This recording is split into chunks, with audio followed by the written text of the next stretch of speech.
역사를 이어가시는 하나님, 오늘 말씀 제목입니다. 어제 우리 유종이와 지혜가 결혼한 것은 우리 가정에 처음 있는 경사입니다.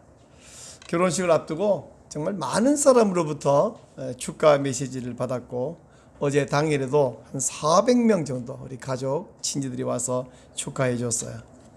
결혼식을 앞두고 우리는 날마다 우리 저녁 가족 기도회 때 가족들 함께 기도했습니다. 이 결혼식 준비가 순조롭고 또 신혼여행도 안전하게 잘 다녀오고 또 그 이후 결혼 생활에도 꽃길만 걷게 하옵소서 기도했는데, 근데 기도는 꽃길만 걷게 하옵소서 기도했는데 실제로 꽃길만 걷게 되지 않는 거 알고 있죠? 살다 보면 부부싸움도 하고 가족이 아프고 아기가 태어나면 아기가 어느 날 아프기도 하고 또 직장에서 애써 만든 프로젝트가 좀 틀어지는 일도 발생합니다. 그런가 하면 개인적으로만 문제가 생긴 것이 아니라 국가적으로도 재난도 있고 문제가 있죠. 지난 2년 반 동안 이 코로나19 바이러스 때문에 결혼식 제대로 못한 쌍들이 많아요. 그죠? 그런가 하면 또 3주 전에는 우리나라에서 가장 땅 비싼 강남의 물난리로 또 사람이 죽기도 하고요. 또 그런가 하면 주식 시세는 꼭 머피의 법칙 같아. 주식 어떤 주식이 오르냐? 내가 판 주식이 오르고 어떤 주식이 내리냐? 내가 산 게 내리고. 그래서 주식이 오르기를 바라면 안 사면 되고 내리기를 바라면 사면 되고. 인생길이라는 것이 뭐 좀 힘든 일이 있다가 좀 쉬워지고 편해지는가 하면 그때 반드시 뭐가 나와요? 다시 오르막길이 옵니다. 어째 인생이 꼭 이런가? 그래서 구약 시대를 봐도 신약 시대를 봐도 인생길에 그런 의미 있었어요. 그래서 성도들은 희망을 가지고 예수님 믿었는데 도대체 언제쯤이면 우리는 꽃밭길을 걸을 수 있을까요? 우리 예수님께서는 말씀했어요. 너희는 마음에 근심하지 말라. 하나님 믿으니 또 나를 믿어라. 내가 너희를 위해 처소를 예배를 가노니 가서 처소를 예배하면 나 있는 곳에 너희도 있게 하여 영접하리라 말씀했는데, 대체 언제 주님이 오시고 언제 그런 일이 벌어집니까? 1세기에 신자들은 궁금했어요. 궁금할 뿐 아니라 그것이 그들에게 지속되기 때문에 시험에 들었습니다. 그래서 이렇게 흔들리고 헷갈리고 시험 드는 성도들을 붙들어주기 위해서 마태는 오늘도 예수님 이야기를 하나 가져왔는데, 어떤 이야기냐면 애굽으로 피신했던 아기 예수님이 애굽에서 돌아오는 사건을 이야기했어요. 우리가 잘 알고 있는 대로 헤롯이 아기를 죽이려 하기 때문에 요셉이 아기와 마리아를 데리고 애굽으로 피신했죠. 또 이제 애굽에서 낯선 곳에 가서 고생을 하고 있는데, 다행스러운 것은 이 폭군 헤롯 대왕이 오래 살지 않고 금세 이제 나이도 들었기도 했고 그래서 몹쓸 병에 걸려서 죽었습니다. 천사가 다시 요셉을 찾아왔어요. 아기를 데리고 이스라엘 땅으로 들어가라. 그래서 이제 안도의 한숨을 쉬면서 요셉이 고향으로 돌아옵니다.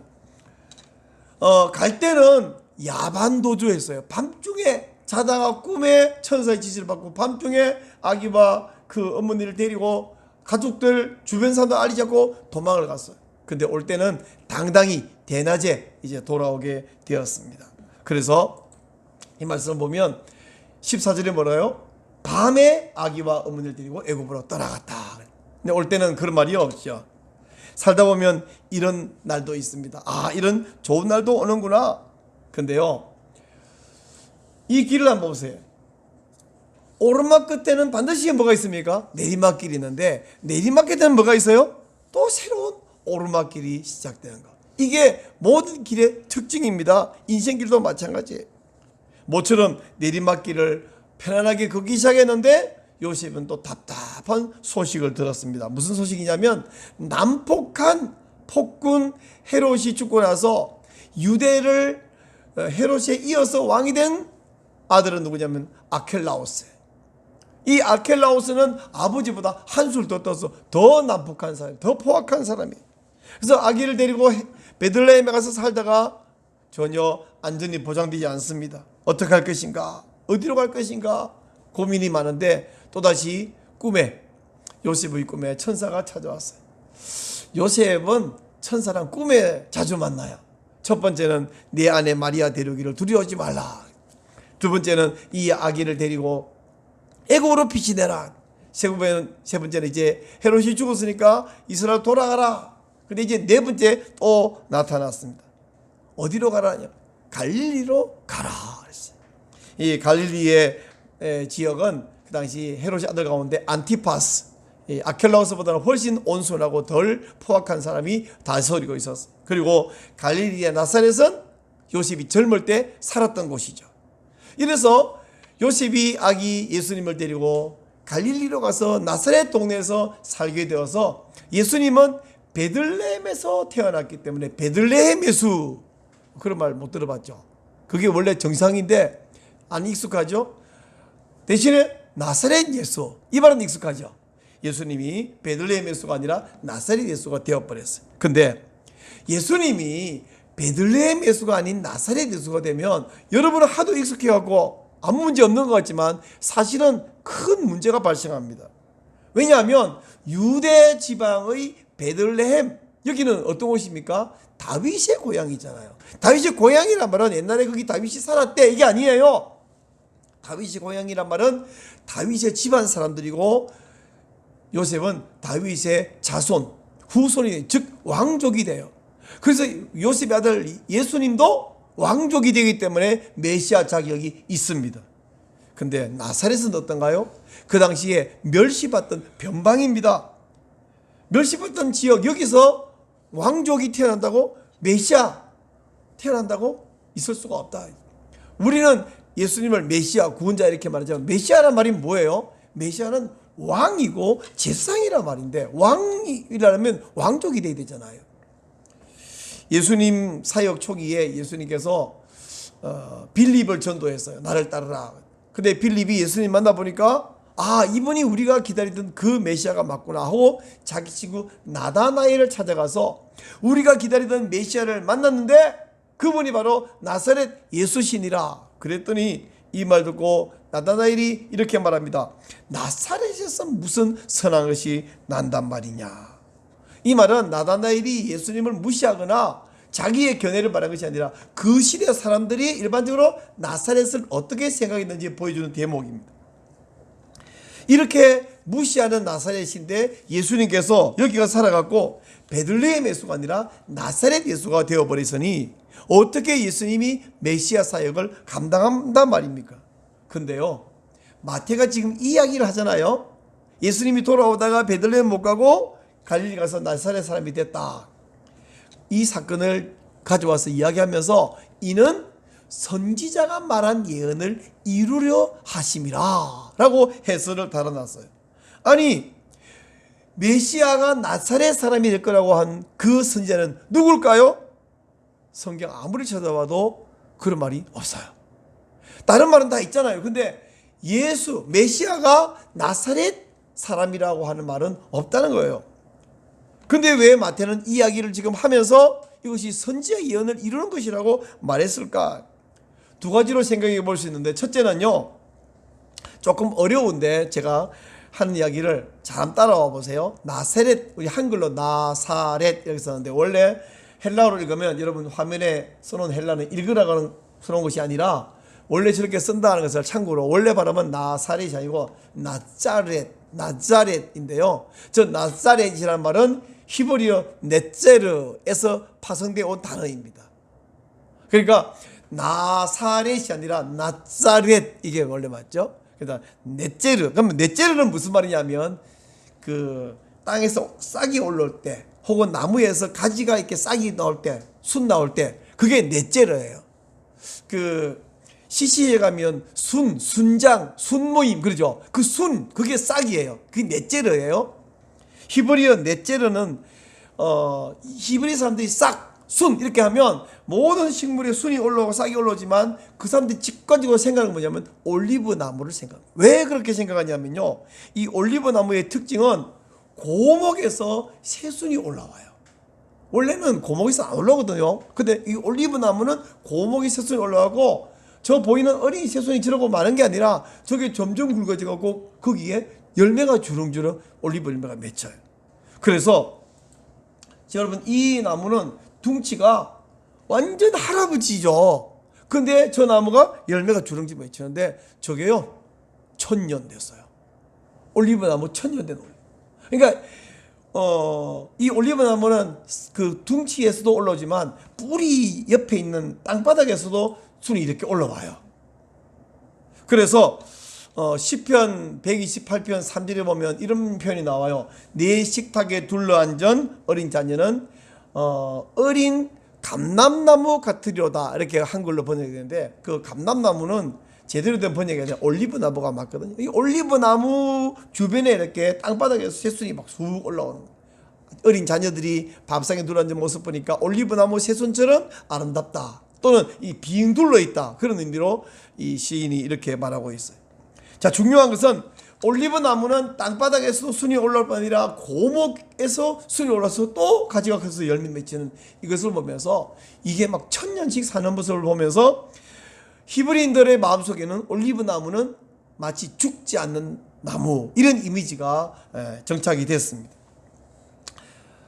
근데 이사야 11장 1절에 보면요, 이사야가 메시아 예언하면서 뭐라고 하냐면, 이새의 줄기에서 한 싹이 나며 그 뿌리에서 한 가지가 나서 결실할 것이다. 히브리인들은 동의 대꾸법 같은 말을 표현 바꿔서 반복하는 습관이 있잖아요. 그러면 한 줄기, 이새의 줄기 잎둥치에서 한 싹이 나며 한 가지가 난다, 이런 말을 했어요. 또 줄기에서 싹이 난다, 뿌리에서 가지가 난다. 결국 줄기에서 나든 뿌리에서는 싹이 난다는 것이고, 그 싹이 하나의 가지가 된다, 이런 이야기 하고 있는데, 저 이야기를 지금 왜 하냐 그러면, 이새는 다윗의 아버지잖아요.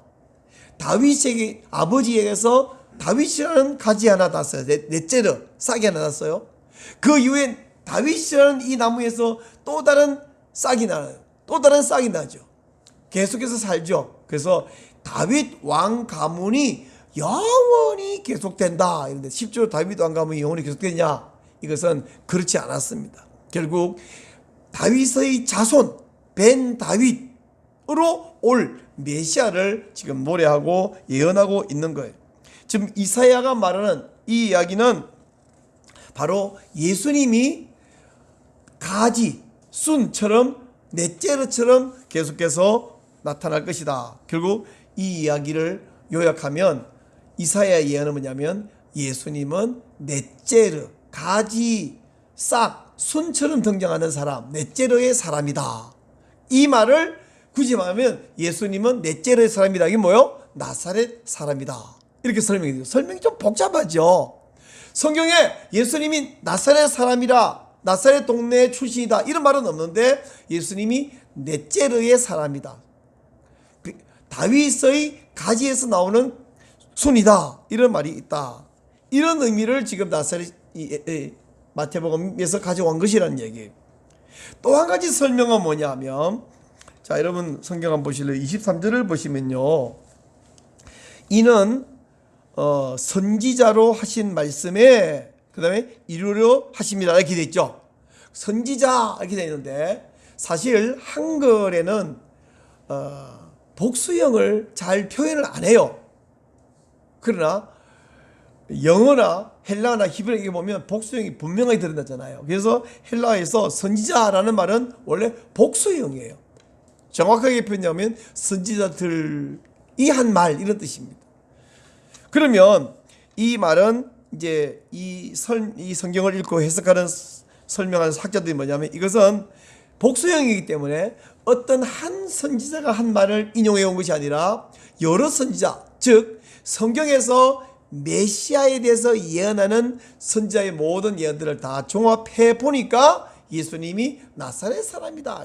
이럴 때에 나사렛 사람은 이사야가 말하는 가지, 순을 말하는 것이 아니라, 나사렛은 어떤 곳이다, 그 시대에 천대받고 멸시당하던 곳이기 때문에 바로 예수님은 그렇게 멸시받는 고난의 종으로 올 것이라 한 말을 뜻한다, 이렇게 설명하는 거예요. 아까 우리가 본 대로 나다나엘이 나사렛에서 무슨 선한 것이 나겠느냐 그랬죠. 그런가 하면 요한복음 7장 52절 보면, 이 유대 대제사장 바리새인들이 뭐라 하냐면 그들이 대답하여 이르되 갈릴리에서는 선지자가 날 수 없다 이렇게 말했어요. 그런가 하면 사도행전 24장에 보면 사도 바울을 보고 재판하면서 그러냐면 이 사람은 연병 같은 사람인데 나사렛 이단의 괴순이라. 원래 예수 믿는 사람 핍박하던 사람인데 지금은 괴수가 됐죠. 그러니까 그리스도인, 초대교회 그리스도인들을 그 시대 사람들이 뭐라면 나사렛 이단이라 그랬어요. 우리가 좀 신천지 이단 이렇게 부르죠. 그 시대 사람 예수 믿는 사람이 나사렛 이단으로 오해받았는데 이때 나사렛이란 말은 매우 멸시받는, 그렇게 조롱과 오해받는 그런 사람의 이미지로 그런 뉘앙스가 담겨 있습니다. 결국 예수님이 나사렛 사람이 되었다라는 말은 그가 비방과 조롱과 모욕을 받는 사람이 됐다 이런 뜻이에요. 바로 그렇게 멸시받으시고 조롱받으시고 오해와 고난을 받으신 예수님께서 오늘 여러분이 세상에서 예수 믿는 것 때문에 억울한 말을 듣고 제대로 대꾸도 못하고 혹은 오해를 받고 예수 믿는 것 때문에 이런저런 손해를 보고 고난받을 때에 예수님이 나사렛 사람, 고난의 종이었기 때문에 저와 여러분을 잘 이해해 주시고 그것을 누구보다도 마음 아파하시고 함께 하시는 주님이신 줄로 믿습니다. 자, 우리는요 뭘 바라냐면 예수님 왜 안 오시는 거예요? 2000년 동안 안 오시더니 아직도 안 오시고 대체 언제 오실 건가요? 예수님이 오신다는 말이 과연 맞는가요? 빨리 제발 좀 와서 빨리 이 땅에 있는 죄인들, 악인들을 싹 썰어서 사탄과 함께 지옥에 쳐넣어버리시고 빨리 주님이 다스리신 나라 꽃밭길만 걷고 황금길을 걷게 해 주시옵소서. 우리가 학소고대하고 있습니다. 세상이 암울하고 어려울수록 사람들은 정말 있을 수 없는 어떤 비참한 사건, 잔인한 사건 발생하면 아유 세상이 말세야 말세요. 예수님 언제 오시는 거야? 고통이 심할수록 아멘 주 예수여 오시옵소서 마라나타 외치는데 우리 주님이 오긴 와요. 근데 언제 오냐면 오늘은 안 오고요 내일 오십니다. 근데 제가 내일 오신다고 예언했는데 내일 예수님 만약 안 오면 어떻게 돼요? 예, 그러면 모레 오십니다. 모레도 안 오면 어떻게 해요? 예, 그 다음날 오십니다. 지금 장난하시나요? 아니요. 예수님은 언제 올지 모르지만 아직은 오늘은 안 오세요. 오늘은 내일 오십니다. 그리고 예수님 오시는 그날을 우리가 기다리면서 예수 믿는 것 때문에 손해가 있고 고난이 고통이 있어도 그 고통을 기쁨으로 감내하면서 기다려야 돼요. 자, 그러면 예수님은 장난하시요. 왜 안 오시냐? 왜 안 오시냐? 2000년 내내 우리 주님께서 재림을 연기하시고 있는데 재림을 연기해서 좋은 게 뭐냐? 좋은 게 하나 있어요. 지금 제가 만약에 61년 전에 예수님이 오셨으면 저 그때 안 태어났어요. 예수님께서 좀 더 일찍 오셨으면 우리가 예수님 오셨을 때 안 태어났을 뿐 아니라 그때는 예수님을 올라가고 안 믿었어요. 만약 태어나기 전에 예수님 오셨으면 천국이 있는지 지옥이 있는지 나하고 아무 상관이 없겠지만 내가 태어났는데 아직 예수님 몰라가고 안 믿었을 때 예수님 오셨으면 나는 예수님 예자도 안 들어보고 하나님을 모욕한다고 욕한 적도 없지만 지옥에 떨어져 버립니다. 영원히 지옥에서 고통을 당하면서 그때부터는 하나님 예수님을 저주하면서 욕하면서 영원히 평생도 영원히 살겠죠. 그런데 예수님께서 빨리 안 오시는 덕분에 제가 태어났어요. 여러분이 태어났어요. 그리고 그 덕분에 우리가 예수님 믿었고 천국의 영생 복락이 내 것이 되었다는 말씀이에요. 예수님이 2000년 동안 안 태어나는 바람에 우리가 지금 재림 안 하시는 바람에 우리가 지금 태어나 있잖아요. 예수님 믿었잖아요. 천국 백성 됐잖아요. 예수님 오실 것을 기다리고 있잖아요. 그러면 이제 예수님 저 이제 태어나기도 했고요. 우리 가족 다 예수 믿었고요. 이제 예수님 오셔도 돼요. 빨리 오세요. 근데 예수님이 오셔 안 오셔? 오늘은 안 오셔요. 왜 안 오시느냐? 대체 뭘 기다리시는 거예요? 예수님이 또 다른 나 같은 사람을 기다리고 계셔요. 만약에 예수님이 승천하셨어요. 천사가 말합니다. 갈릴리 사람들아 너희 앞에 올리워진 예수는 올리워진 모습 그대로 다시 오시리라. 그래서 진짠가 올해 오시나 내년 오시나 막 기다리고 있는데, 만약에 한 10년 있다가 한 30년 있다가 예수님이 딱 재림했어요. 그 당시 했다고 상상해 보세요. 그 당시에 1세기에 전 세계 인구가 2억 명밖에 안 돼. 2억 명.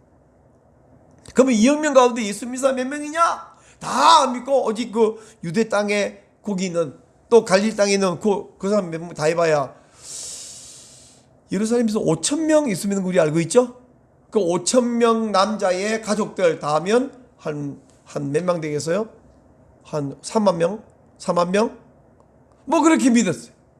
그러면 천국 갈 사람이 총 다 해봐야 몇만 명밖에 안 되겠네? 그 좋은 천국에 몇만 명만, 주님은 그걸 원하는 게 아니라 주님은 사람을 만들 때부터 생육하고 번성하라 그랬어요. 충만하라 그랬어요. 뿐만 아니고 초대교회에 몇 명이 믿었다, 몇 명 믿었다 기록해놓은 건 뭐예요? 우리 주님은 사람이 많기를 원하십니다. 처음 만들 때부터 많아지라고 그랬어요. 노아에게도 생기고 번성하라 그랬어요. 천국에 많이 들어가기를 원하고 계시는데, 여러분 집을 엄청나게 한 500평짜리 집을 지어놨는데 가족이라고는 할아버지 할머니 둘밖에 없다. 둘이 행복할까요? 안 행복하죠. 한 500평짜리 집을 지었으면 가족이 한 몇십 명이 와글와글 해야 재미있고 행복할 거 아닙니까? 맛있는 걸 쫙 차려놨는데 우리 둘이만 먹자. 한 30명분 차려놓고 아무도 안 뺏어 먹기 좋다. 그래요? 30명분 차려서 막 40명이 와가지고 막 서로 달라 그래야, 야 어제 또 결혼식 많이 오니까 좋지. 우리 한 20명쯤 왔으면 행복했을까요? 사람도요, 좋은 일에 한 10명, 20명 오면 좋은 게 아니에요. 음식 30명 오면 좋은데 50명이 와야 좋은 거예요. 나는 맨날 예배당 자리가 부족하기를 기도하고, 주보 만들어 놓으면 이게 부족하기를 기도하고, 우리 하나님도 천국에 많이 들어오기를 원하시고 계십니다. 지금은 전 세계 79억 인구 가운데 수십억이 예수 믿잖아요. 그죠? 근데 하나님이, 우리가 볼 때는 하나님 이 정도면 됐지 않습니까? 야, 천국이 너 얼마나 큰지 아니? 모르지? 그럼 우주가 얼마나 되는지 한번 상상만 해봐라. 상상이 안 되죠? 우주가 얼마나 되는지 솔직히 상상이 안 돼요. 몇 가지 과학자들 설명은 들었지만 우린 그 정도 갖고도 안 돼. 더 넓어. 근데 천국은 얼마나 크고 넓고 아름다운데 그저 거기 사람 한산하게 지낼래? 우리 주님이 아직도 안 오시는 이유는요, 또 다른 나 같은 사람을 기다리고 계십니다. 근데 이 사람들이 빨리 안 태어나잖아. 자, 여러분, 현대인들이 예수님을 안 믿거나 믿다가도 믿음이 흔들리는 이유가 뭐냐면, 예수님이 영웅 호물로 막 어떤 장수처럼, 어떤 위대한 왕처럼, 그게 아니라 나사렛 사람이 되어버려요. 천한 베들레헴 사람도 아니고 나사렛 사람, 예루살렘 사람도 아니고. 그래서 비천하게 살다가 비참하게 십자가에 죽어버렸습니다. 그리고는 부활에 승천했고 곧 오신다 그러더니 아직도 안 오셔요. 속히 재림해서 우리를 꽃밭길 걷게 해주십시오. 우리 모두의 소원은 이겁니다. 불행 끝, 행복 시작. 근데 주님이 그런 날을 우리에게 준다고 약속했어요. 언제가 반드시 주실 거예요. 그런데 그게 언제라고? 언젠지는 모르지만 오늘은 아니에요. 오늘은 고난의 길을 걷습니다. 오늘은 내리막길 끝. 근데 다시 난관이 찾아옵니다. 새로운 오르막길이 찾아옵니다. 행복에는 반드시 고통과 불편함과 고난이 섞여 와요. 여러분, 광부가 금을 찾아서 열심히 돌을 쪼아서 불을 파다가는데 어느 날 금맥을 발견했다. 금맥을 발견했는데 그거를 일본 말에서 한국말로 진화하고 금이 졸지에 노다지라고 한 이상한 표현이 됐죠. 그죠? 노다지. 근데 노다지를 찾았는데 금은 언제나 골드바로 존재하나요? 돌 속에 금이 섞여 있을 뿐이에요. 노다지를 발견하면 횡재한 거잖아요. 근데 횡재한 어느 굴을 팠더니 안에 막 골드바가 덩어리 쌓였더라. 그런 일은 없어요. 돌멩이 속에 끼어 있습니다. 금이 돌 속에 끼어 있듯이 우리 행복은 고난과 함께 섞여 있어요. 우리는 역사를 끝내기를 원합니다. 불행 끝, 고통 끝, 이 죄악시장 끝, 코로나도 끝, 모든 걸 속히 끝내주십시오. 우리 주님은 알아서 끝내줄게. 오늘 말고 내일. 주님은 하루 더, 1년 더 역사를 이어가려고 하십니다. 불행 끝 행복 시작은 내일 시작됩니다. 예수님께서 언제 오시냐고? 내일 재림하십니다. 그러므로 그때까지는 개인 가정이나 직장이나 온 나라 중에 어려움이 있을지라도 흔들리지 말고 믿음에 굳게 서서 기꺼이 주님과 동행하시기를 바랍니다. 근데요, 막상 고통이 있고 재난을 당하고 아파 죽겠는데 찾아가서 이런 소리를 하면 은혜를 받는 게 아니고, 목사님 네가 당해보세요, 시험 들어요. 근데 여러분이 지금 기분 좋고 어제 결혼식에서 행복하고 이때 우리 앞에는 꽃밖에만 있지 않습니다. 예방주사를 놓으면 맞구나 이렇게 받아들이고, 언젠가 좀 어려움이 있을 때, 큰 어려움이 있을 때 그걸 이겨내죠. 여러분, 코로나 걸린 사람한테 코로나 예방주사 놓으면 안 되죠. 죽어요, 죽어. 건강할 때. 그래서 우리가 예방주사 맞기 전에 감기가 있냐 아픈지 있냐 물어봐요. 안 아프고 건강합니다. 그래? 그럼 잘 됐다. 예방주사 맞고 나니까 아팠죠. 좀 아팠어요. 그리고는 이겨내기도 하고. 근데 우리 인생에 뭔가 좀 내리막길이 시작하는가 했더니 또 오르막길이요. 왜 이러냐? 그러면 하나님은 좀 더 역사를 이어가려고 하시는구나. 그래서 이것을 내가 이겨내라고 하시는구나 고백하면서 주님과 동행하시기를 바랍니다.